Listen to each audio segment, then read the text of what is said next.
औरत by nature एक मर्द चाहती है। अच्छा, नेचर ही बिगड़ जाए तो नेचर बिगड़ जाए तो फिर औरत को औरत भी चाहिए ना फिर तो। इंशाल्लाह। मुफ्ती तारिक मसूद, ये ठरकबाजी का जीता जागता चलता फिरता दुकान। बालिग होते ही जल्द से जल्द शादी करो ताकि तुम्हें अपने मर्द होने का एहसास, जाहिल, टाइम पे शादी हो जाए ना, इंसान जब दुल्हन घर में आती है तो आदमी को एहसास होता है, वाह बेटा ये शी है और मैं क्या हूँ, ही हूँ, वाह भाई वाह, ये एहसास उसको अगर शादी में ताखीर हो गई, अच्छा, तो थोड़े दिनों बाद जब गलत लड़कों से वास्ता पड़ेगा तो आदमी भूल जाएगा कि मैं क्या हूँ। इसको बीच बाजार में नंगा करके इसका औजार काटना पड़ेगा, ये मुफ्ती तारिक मसूद का, तब इसका ठरकबाजी खत्म। ये तो होगा। एक एक मर्द को 100 मर्दों की कुव्वत अता की जाएगी। क्या बात है। और इनको रहना बेहतर हुरों के साथ में, और यहाँ इनके साथ सलमा रहने को राजी नहीं है।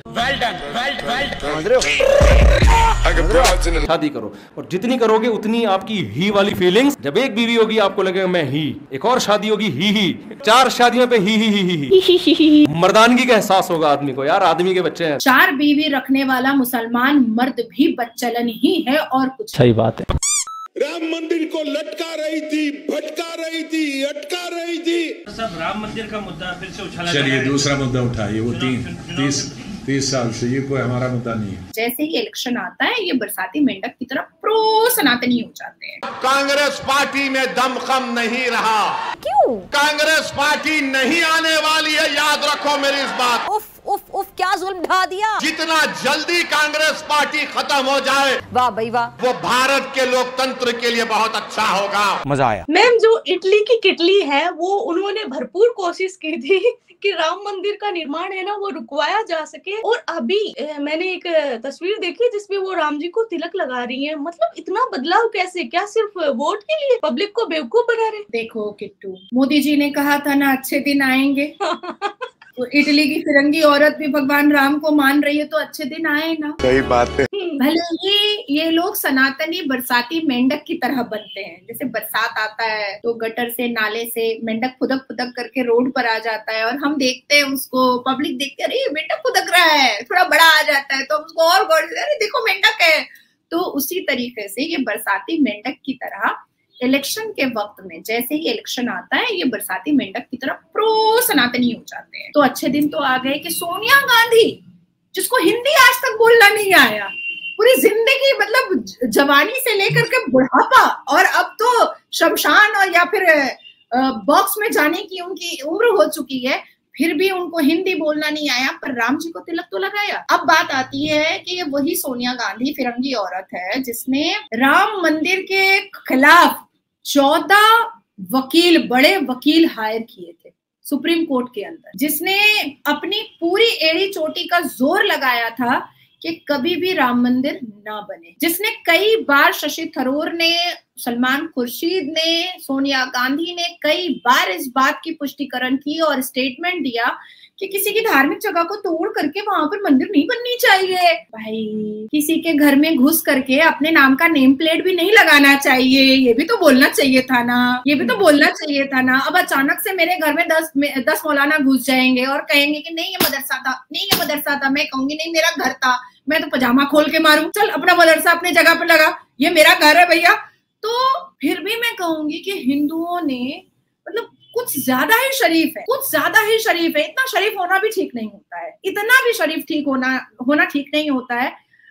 बरसों बरस कोर्ट के फैसले में इंतजार किया हिंदुओं। अच्छा, इनकी दूसरी चीज क्या होती थी कि ये क्या कहते थे, जितने भी विपक्षी दल है 28 माथा के रावण, हर रोज ये लोग हमारे भारत के प्रधानमंत्री श्री नरेंद्र दामोदर दास मोदी जी को ये लोग अटैक करते थे। मंदिर वहीं बनाएंगे पर समय नहीं बताएंगे, मंदिर बनेगा पर समय नहीं बनेगा, मंदिर तो हम वहीं बनाएंगे पर तारीख नहीं बताएंगे। ले भैया, अब जनवरी 22 तारीख को मंदिर का भव्य इनॉग्रेशन है। भारत के प्रधानमंत्री श्री नरेंद्र दामोदर दास मोदी जी उसमें जा रहे हैं, पार्टिसिपेट कर रहे हैं।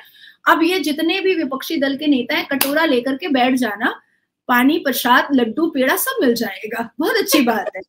ठीक है, तो अभी इसमें एक और ट्विस्ट है, अभी क्या हुआ कि अब तो भाई मंदिर बन गया, अब उसकी इतनी खूबसूरत स्ट्रक्चर दिखाई दे रही है, इतनी दिल को भाने वाली स्ट्रक्चर दिखाई दे रही है, और उसके इनॉग्रेशन का दिन भी हम लोगों को पता चल गया है, पाठ पूजा भी हो गई दशहरे वाले दिन। अब ये लोग क्या कह रहे हैं, हम लोग को नहीं बुला रहे, हम लोग को नहीं बुला रहे हैं, अपना अपना अकेले अकेले मोदी जी जा रहे हैं। अब उसमें सोने पे सुहागा किया है मौलाना मोहम्मद मदनी ने, जमायतुल उलमाए हिंद के। वही मैं सोच रही थी कि दूध रखा रहे और सांप आके दूध ना पिए, वैसा तो हो ही नहीं सकता। तो ये इतना बड़ा एनाकोंडा गया कहाँ, अभी तक उसका कोई टिप्पणी नहीं आया है।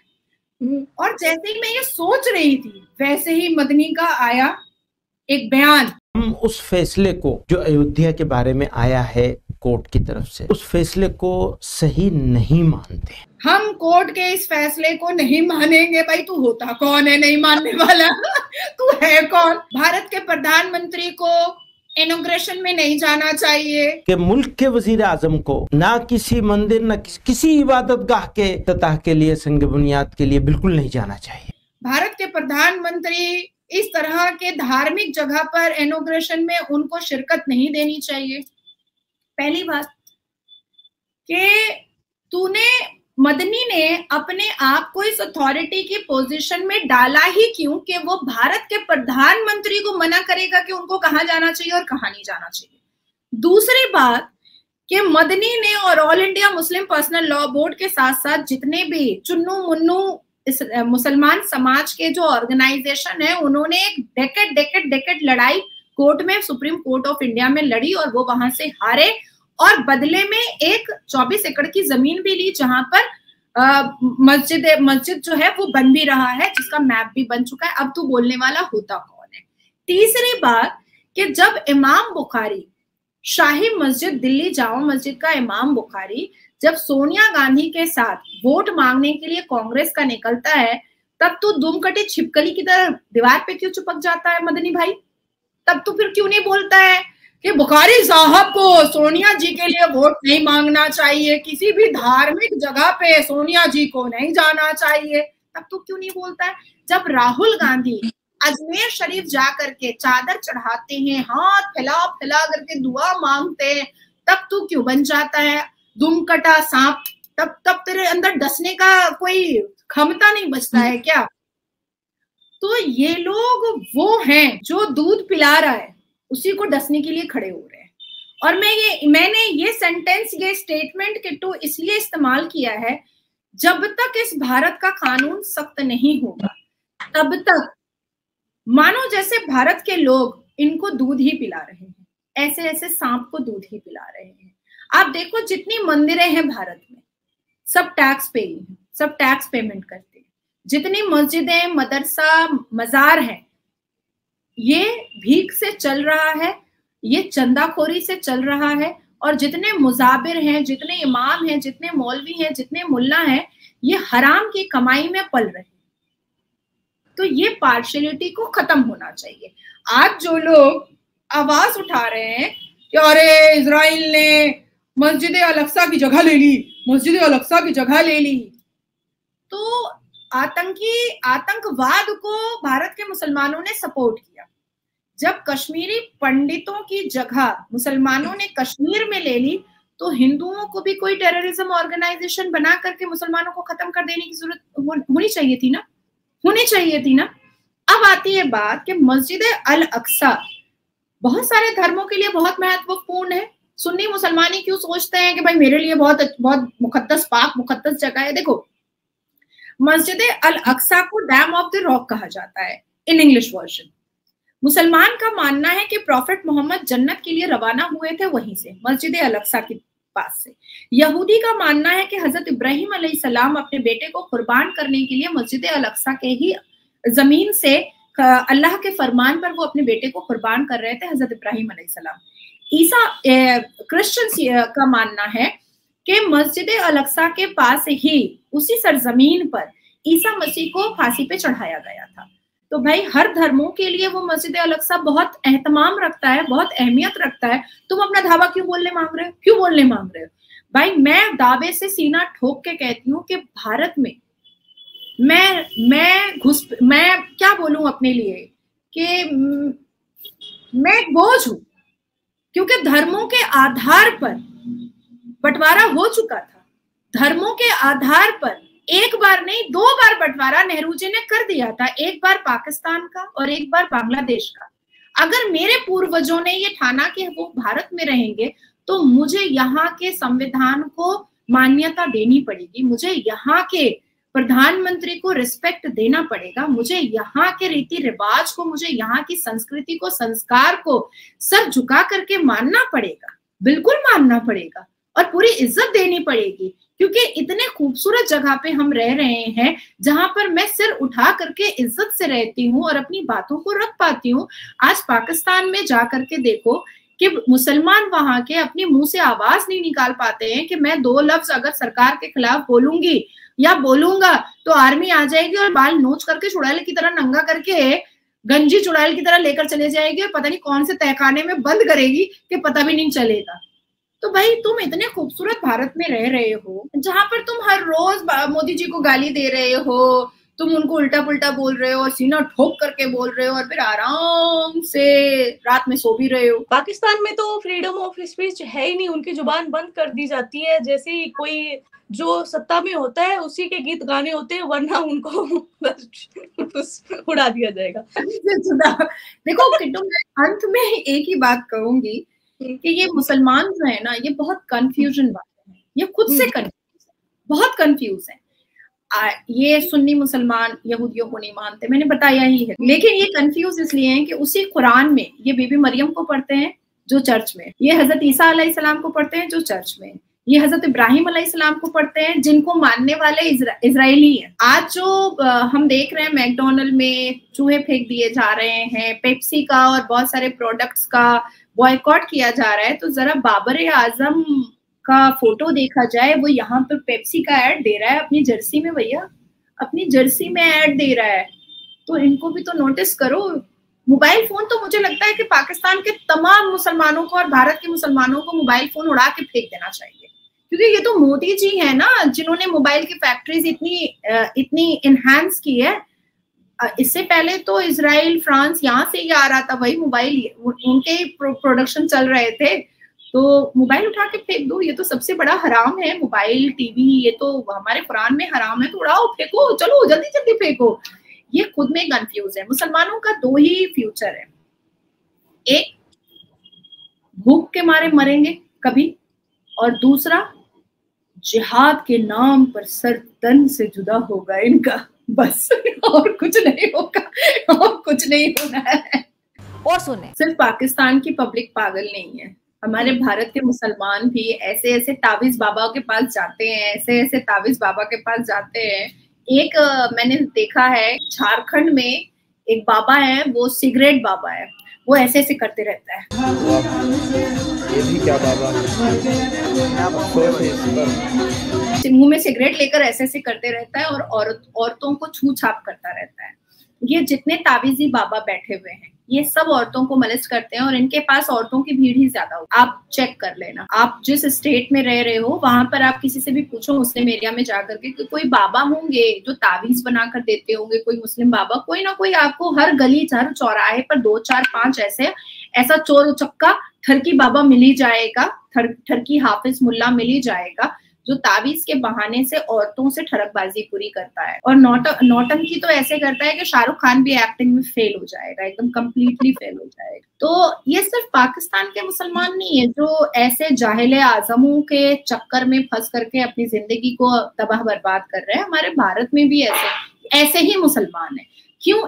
इसकी सबसे बड़ी वजह यह है कि मुसलमान एडुकेशन को कभी भी सर्वप्रथम और सर्वप्रिय नहीं रखता है, और ये पढ़े लिखे लोगों को अच्छी नजरों से देखते भी नहीं, पसंद नहीं करते। जिस दिन हमारे मुस्लिम कम्युनिटी में एडुकेशन आ जाएगा, उस दिन ये जितने भी बाबा है, ये जितने भी मौलवी मुल्ला हैं, इनकी दुकानें बंद हो जाएंगी। इसीलिए मदरसे में आप देखना, मदरसे के बच्चों से बात करना, जब भी आप उनसे पूछिएगा क्या पढ़ते हो तो वो बोलेगा दीनी तालीम। टीवी देखते हो? नहीं देखते, टीवी शैतान है। मोबाइल देखते हो? हाँ देखते हैं। तो मोबाइल शैतान नहीं है, टीवी शैतान है। ये जानबूझ करके ये इमाम, मुअज्जिन, कारी, उल्मा, ये हमारे मुस्लिम कम्युनिटी के युवाओं को शिक्षा से दूर रखता है। ताकि इनकी दुकान चलती रहे, इनका मकान बनता रहे, इनकी लग्जेरियस लाइफ होती रहे। और औरतों को कुचलने के लिए तो इन्होंने बोला ही है, जमीन जो है वो पर्दा चाहती है, मतलब औरत, धन, दौलत, ये सब पर्दा चाहती, तो औरत को एक डब्बे में बंद कर दो। तो ये तो अपना एक फतवा जारी करके रखे हुए है कि औरत पढ़ेगी तो औरत आवारा हो जाएगी, औरत पढ़ेगी तो बच्चलन हो जाएगी, औरत पढ़ेगी तो जिस्म फरोशी का धंधा करेगी। तो औरत को नहीं पढ़ने के लिए तो ये एक फतवा और एक लक्ष्य बना करके रखे ही हुए हैं। और मर्दों को कैसे पढ़ाई से, शिक्षा से दूर रखा जाए, उसके लिए इन्होंने मदरसे खोल कर रखे हैं, ताकि बच्चों को एकेडमिक क्वालिफिकेशन से, दुनियावी तालीम से हम दूर रखेंगे तो हमारी दुकान चलती रहेगी। मैम इसी बात से मुझे एक चीज याद आ गई। तो जो तारिक मसूद है ना, वो बोल रहे थे, किसी को जवाब दे रहे थे, किसी लेडी ने पूछ लिया कि जब मर्द 4 बीवी रख सकता है तो मतलब बीवी भी तो 4 मर्द रख सकती है ना, मतलब ऐसे कि तो उन्होंने जरूर कहा होगा कि औरत इतनी बच्चलन हो ही नहीं सकती है कि वो 4 रखे। तो देखो मैं देखो ये बात तुमको बहुत क्लियर बता सकती हूँ कि अगर एक मर्द के नजर में 4 शौहर रखने वाली औरत बच्चलन होती है, तो नाजिया इलाही खान के नजर में 4 बीवी रखने वाला मुसलमान मर्द भी बच्चलन ही है और कुछ नहीं। और तारिक मसूद जो है ना, मुफ्ती तारिक मसूद, ये ठरकबाजी का जीता जागता चलता फिरता दुकान है। ये अगर भूल से कभी दुबई वगैरह पहुंच गया, सऊदिया वगैरह पहुंच गया और किसी बहुत रिनाउंड बादशाह या प्रिंस के हाथ लग गया ना, माँ कसम इसको वहां का प्रिंस जो है ना नापुंसक करके छोड़ेगा, नापुंसक कर देगा इसको, इसकी मर्दानगी खत्म कर देगा। इसको बहुत ठरक है, इसका ठरक जो है ना ऐसे नहीं उतरेगा, इसको बीच बाजार में नंगा करके इसका औजार काटना पड़ेगा, ये मुफ्ती तारिक मसूद का, तब इसका ठरकबाजी खत्म हो। यू आर राइट ब्रो, ऐसे नहीं खत्म। बिल्कुल, खुद तो 4 बीवियां रख रहा है, लेकिन अगर लड़की रखेगी तो बोल रहे पूरी दुनिया एक दूसरे की बीवी पति बन जाएंगे। मतलब पता नहीं क्या सब एक दूसरे को हस्बैंड और वाइफ। मैम आपसे बात करके बहुत अच्छा लगा, थैंक यू, आपने हमारे लिए इतना टाइम दिया। Thank you so much. वंदे मातरम, माता की जय। जय हिंद। जय हिंद।